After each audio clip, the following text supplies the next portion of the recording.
네, 신성델타테크 주주 여러분들 반갑습니다. 강프로입니다. 자, 오늘 신성델타테크가 1.5% 강세 마감이 됐습니다. 시장에 대한 영향이 그렇게 크지 않은 종목이지만 오늘 시장이 약세를 보이고 있는 과정에서 신성델타테크가 1.5% 강세를 보였고, 그리고 장 초반에 거의 한 7%에서 8% 정도 하락 구간이 있었는데도 불구하고 보합권 이상으로 땡겨 올린 점, 이런 부분을 초전도체가 아니라 기술적인 내용을 토대로 제가 디테일하게 분석을 해드리도록 할 테니까 영상 끝까지 시청하시고요. 그리고 구독과 좋아요 부탁드리고, 무엇보다 중요한 내용 있죠? 이해가 안 된다, 이해하는 게 가장 중요합니다. 그래서 댓글로 남겨주시면 제가 다음 영상에 내용을 업데이트 해가지고 올려드리도록 하겠습니다. 자, 시작하겠습니다. 자, 오늘 1.5% 강세 마감이 됐습니다. 자, 이 기술적인 내용으로 이렇게 보면 22평에 정확히 수렴하면서 반등이 나온 상황인데, 일단 내용상으로 보면 나쁜 내용은 아닙니다.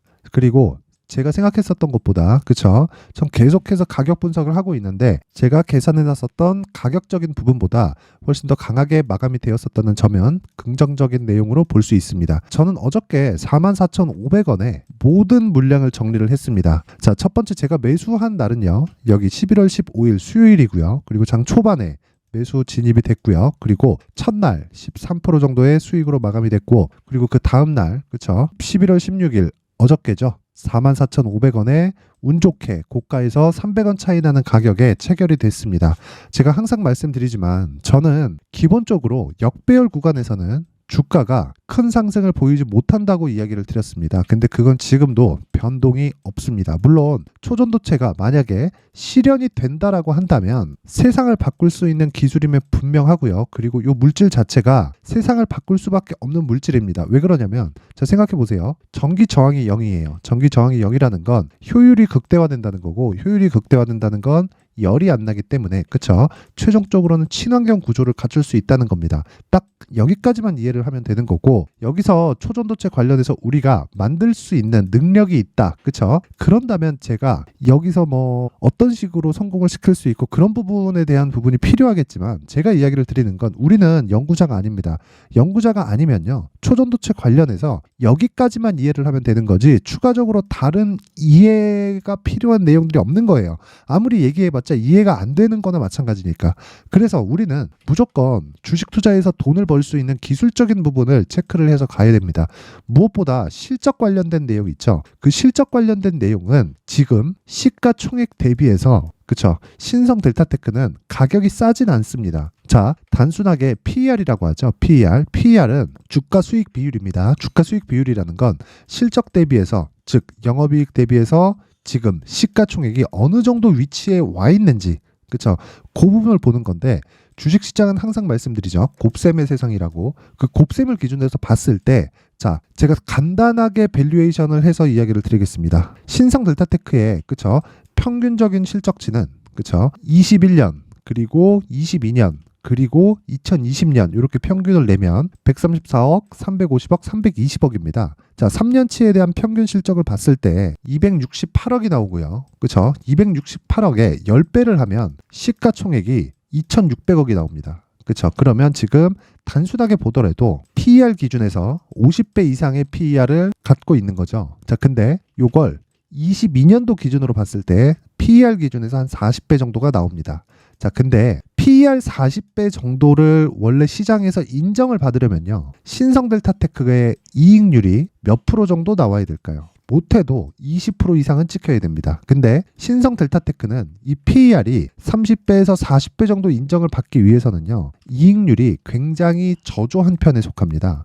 이건 어쩔 수 없는 구조적인 문제 때문에 그런데 범 LG가에 속해 있죠. 그쵸? 신성델타테크의 최대 주주는 구씨입니다. 구씨. 그쵸? 내용 한번 확인해 볼게요. 여기 구본상, 그쵸? LG 소속에 있다고 보면 됩니다. 신성델타테크 자체가. 자, 이게 왜 문제가 되느냐? 망하진 않지만 성장하는 데는 제약이 따른다. 즉, 일에 대한 부분, 그쵸? 일을 해서 결과치를 내고 그 결과치를 결정해 주는 게 신성델타테크가 아니라 LG그룹에서 결정이 된다는 겁니다. 모든 거의 한 90% 이상의 영업 방식이, 그쵸? 거의 영업을 안 한다고 보면 되겠죠. 그쵸? 가지고 있는 기술을 LG 쪽에서 다 가져다 쓴다고 보면 되는 거고, 그러면서 이익률이 그렇게 높지 않습니다. 자, 장점이 있고 단점이 있죠. 장점은 여기 탄탄한 매출이 확보되어 있다. 하지만 단점은 있습니다. 이익률은 확보되어 있지 않다. 그쵸? 매출은 장점이 되지만 이익 측면에서는 단점이 된다는 겁니다. 성장성이 LG그룹에서 정한다. 그게 신성 델타테크의 자체적인 기술력으로 무언가를 할 수 있는 내용이 아니라는 겁니다. 그런 부분을 감안했을 때 신성 델타테크는 성장주라고 보기는 어렵습니다. 그리고 최근에 신성 ST가 그쵸 상장을 했죠. 근데 신성 ST가 상장하는 과정에서 2차 전지 관련된 소재 쪽에 그쵸 소재 쪽에 나오는 그 실적치 자체가 LG 에너지 솔루션에서 보내주는 것이기 때문에 그런 부분도 매출 규모가 커지면서 발생하는 성장폭이 있을 수는 있지만 그쵸 자체적인 기술력으로 인한 높은 마진율을 그쵸 계속해서 이어갈 수 없는 구조를 갖추고 있어요. 그래서 밸류에이션을 따질 수 있는 게 아니다. 딱 여기까지만 이해를 하시면 되고 실적 관련해서는 싸진 않다. 그쵸 최근에 뭐 우량주다 뭐 이런 이야기가 있던데 신성델타테크는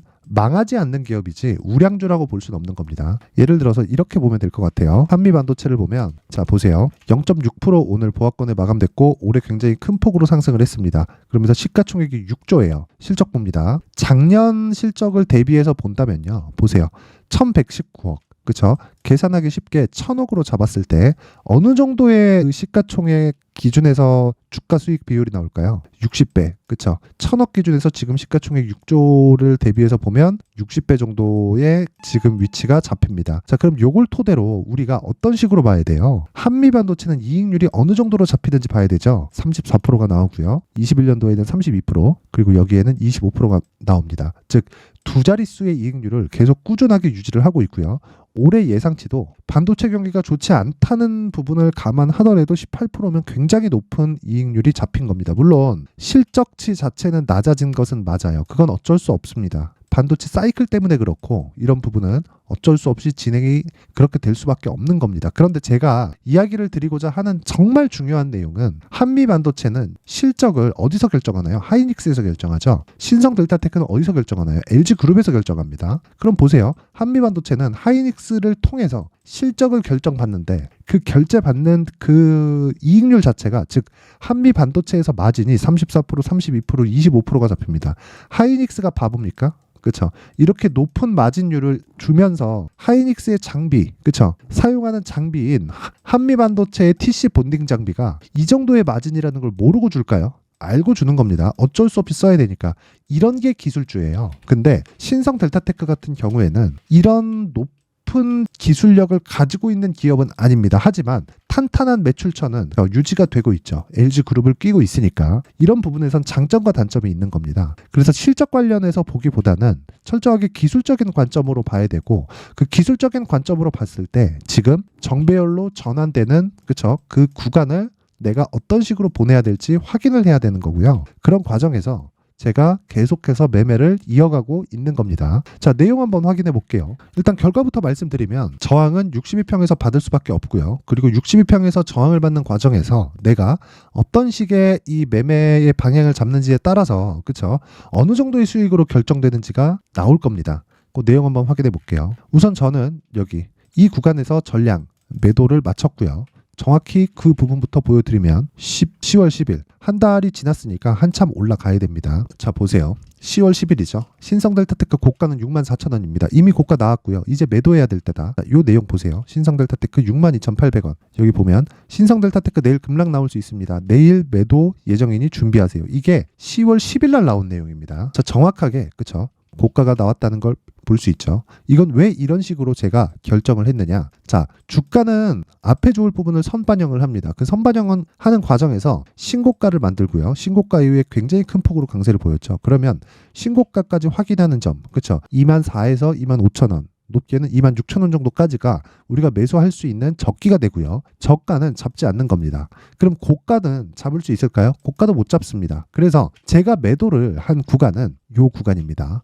왜? 저가를 확인하는, 즉 시세가 끝났다는 걸 확인하고 매도를 해야 되니까. 제가 매수한 구간은 이 구간이 되겠죠. 왜? 신고가를 만들었고 매물 소화 과정을 거치고 그렇죠. 대형주에 대한 베이스가 깔려있지 않기 때문에 반등을 확인해야 되니까. 그리고 여기는요. 하한가에 있는 그런 상황입니다. 그러면 우리가 여기서 매수할 수 있는 게 아니라 확인한 이 구간에서 매수가 가능하다는 거죠.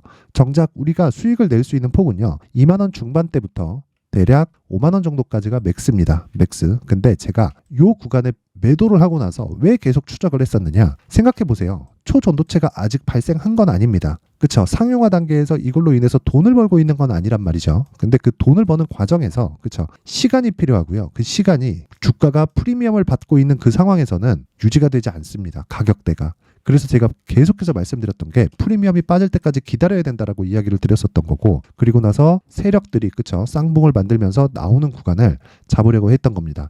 자, 그럼 전 결과적으로 여기서 여기까지 올라오는 한 100% 정도의 수익, 그쵸? 그리고 바닥을 확인하고 여기서부터 여기까지 올라오는, 그쵸? 보세요. 4만 원대에서 여기 6만 원대까지 가는 50% 정도의 수익, 그리고 요번에 발생한 거의 한 25% 정도의 수익, 즉 3번을 매매를 했기 때문에 더 이상 보지 않는다고 했었는데, 오늘 제 생각보다 강한 움직임이 나왔기 때문에 여기 정배열과 역배열 구간의 매매를 어떤 식으로 끌고 가는지를 제가 이야기를 드리는 겁니다. 요날 10월 10일 날 정확히, 그쵸? 고가를 알았다는 걸 확인해 볼 수 있고요. 그리고 제가 이 구간 있죠. 매수한 이 구간에서는 정확하게 이야기를 한 내용이 있습니다. 자, 보세요. 11월 15일 날 제가 매수를 들어간 내용을 보면, 자, 보십시오. 자, 여기 9시 36분에 들어가죠. 이때 신성델타테크 가격이 36,150원입니다. 자, 정확하게, 그쵸? 36,150원에 여기 보세요. 자, 36,150원에서 36,300원까지 시장가로 매수하라는 거죠. 그게 11월 15일 요 날입니다. 그쵸? 이때 가격은 36,150원. 그쵸? 시가 35,150원에서, 그쵸? 반등을 확인하자마자 즉시 매수 진입이 됐다는 걸 볼 수 있죠. 자, 이렇게 확인하고 매수해야 되는 그런 습관이 필요하다. 이런 부분에 대해서는 절대 잊지 마시고요. 그리고 나서 이날 급등을 하기 시작을 하는데, 이때도 제가, 자, 고정 매도가를 취소하는 상황을 발생을 시키면서 계속해서 보유를 해가고, 저는 계속 말씀드리지만 62평을 보유하고 있는 최대치로, 그쵸? 보고 있었던 거고, 여기 11월 16일 어저께입니다. 어저께 같은 경우에는 목요일이죠. 목요일. 자, 신성델타테크 장시작전 지정가 매도 주문 갑니다. 44,500원. 자, 수능이었기 때문에, 그쵸? 1시간씩 늦게 시작이 됐고, 장시작전이면 9시 51분입니다. 그쵸? 이때 정확히 44,500원에 매도 구간이 잡힌다. 그쵸? 이 매도 구간이 잡히는 과정에서 저는 62평을 기준해서 할인해서 매도를 잡으려고 했던 거고요. 정확히 장 시작하자마자 44,500원까지 달려가기 시작을 했고요. 실제 신성델타테크가 44,500원 고정 매도가 그대로 간다. 그쵸? 자, 그러면서 장시작전 매도 주문 44,500원 전량 체결이 되고요. 제가 앞으로 쳐다보지 않겠습니다. 왜? 3번이나 수익을 냈으니까. 그쵸? 3번이나 수익을 낸 겁니다.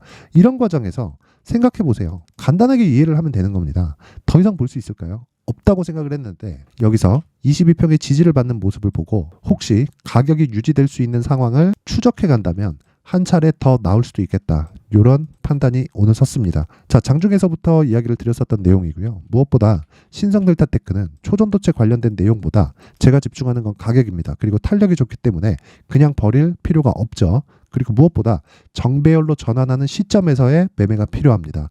그렇죠? 자, 단기간에 20%, 30%, 그렇죠? 이런 구간을 계속적으로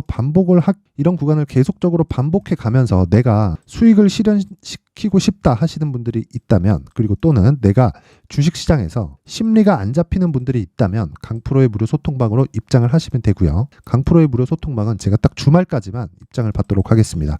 다시 말씀드리지만 주식 혼자 하는 거 아니고요. 무조건 신고가에 대한 이해가 필요합니다. 그 신고가에 대한 이해가 되었을 때 장기적인 수익 모델이 완성이 되고, 그 부분은 제가 여기 강프로의 무료 소통방에서 상세하게 공개를 하도록 하겠습니다. 자, 상단에 있는 전화번호로 참여라고 문자를 보내주시는 분들에 한해서만 제가 강프로의 무료 소통방 입장 링크를 순차적으로 공개를 하도록 하겠습니다. 자, 그리고 이런 가격을 잡는 과정에서 어떤 식으로 가격을 잡아야 될지에 대한 부분은 제가 다시 말씀드리지만 저는 무조건 2주 안에 수익이 발생돼야 된다고 계속해서 이야기를 드리고 있고, 내가 주식을 매수했는데 2주 안에 수익이 발생하지 않는다. 그러면 내가 이 매수 가격을 잘못 잡은 겁니다. 이런 부분 잊지 마시고요. 무엇보다 중요한 내용은 한 가지. 가격이 가장 중요하고 단기 보유 전략으로 연결시켜서 2주 안에 수익 실현을 해야 된다. 근데 신성델타테크는 지금 역배열 구간에 있고, 역배열 구간에서 전환되는, 즉 2주 안에 단기 보유 전략, 즉 가격을 어떻게 잡는지가 가장 필요하다. 내용까지 진행이 되면 영상의 길이가 너무 길어질 수 있기 때문에 제가 19페이지에 걸쳐서, 그쵸?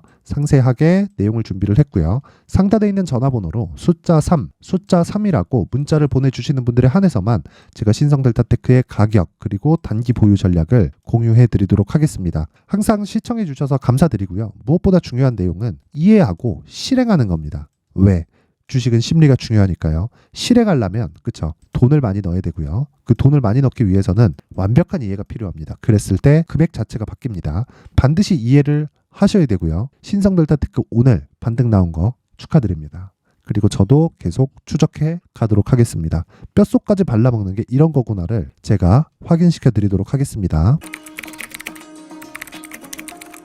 자, 이제 23년도 다 끝나가지만 매매를 하시면서 스트레스를 받으시는 분들이 있을 수 있습니다. 시장이 항상 그렇긴 하지만 그래도 제 구독자분들과 시청해주시는 분들을 위해서 앞으로 차기 주도주가 될 수 있는 대시세 종목을 준비를 해왔습니다. 단타나 짧은 수익만을 쫓다 보면요, 잦은 손절로 계좌가 망가지는 건 순식간이고요. 그만큼 수익하고는 거리가 멀어지겠죠. 장기간 유지하기가 어렵기 때문입니다. 결과적으로 주식시장에서 돈을 벌기 위해서는요, 어떤 계기를 만들어야 되는데 그 계기는 한 종목에 비중을 실어서요, 수익을 보는 것 말고는 없습니다. 쓸데없이 잦은 매매를 하지 말라는 이야기고요. 그리고 한 종목에 비중을 실을 수 있어야 된다는 겁니다. 그런데 이 비중을 실는 과정에서 성장 산업군에 대한 이해가 필요하다는 겁니다. 이 부분을 반드시 기억을 하셔야 돼요. 자, 이런 성장 산업에 대한 구조와 제가 앞서 말씀드렸던 신고가 그리고 선반영 구조에 대해서 이해를 했을 때 이런 매매를 할 수 있게 됩니다. 2월 7일 강프로의 대시세 종목으로 에코프로 매수가는 17만원 이에서 진행이 됐고요. 그리고 목표가는 50만원부터 자율 매도 구간으로 잡았죠. 예상 수익 범위가 200% 이상으로 되어 있는데 신고가 이후에 선반영 평균치가 200% 이상이기 때문에 그렇습니다. 자, 그런데 에코프로가 2차전지 양극재 기업이죠.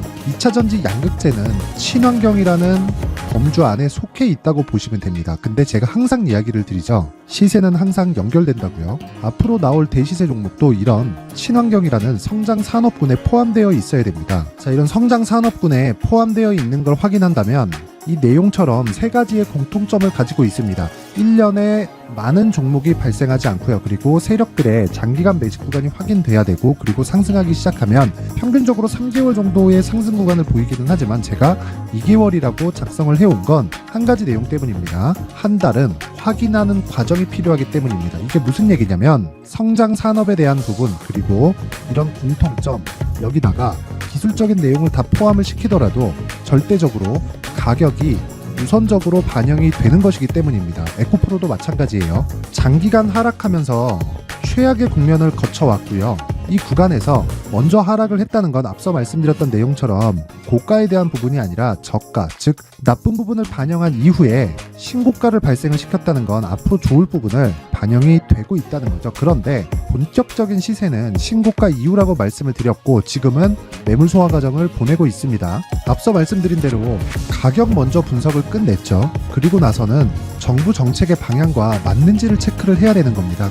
2023년 대시세 종목인 에코프로도요, 정부 정책의 방향에 맞는 종목이라고 볼 수 있겠죠. 물론 이런 종목들도요, 신고가 이후에 시세를 낸다는 건 반드시 기억하고 있어야 됩니다. 자, 이런 내용을 토대로 23년 상반기 에코프로와 같은 대시세 종목을 준비를 해왔습니다. 자, 하반기 대시세 종목은 영상 상단의 전화번호로 대시세라고 문자를 보내주시는 분들에 한해서만 공유해드리도록 할 테니까 영상 상단의 전화번호 확인해서 하반기 대시세 종목으로 큰 수익 내셨으면 좋겠습니다.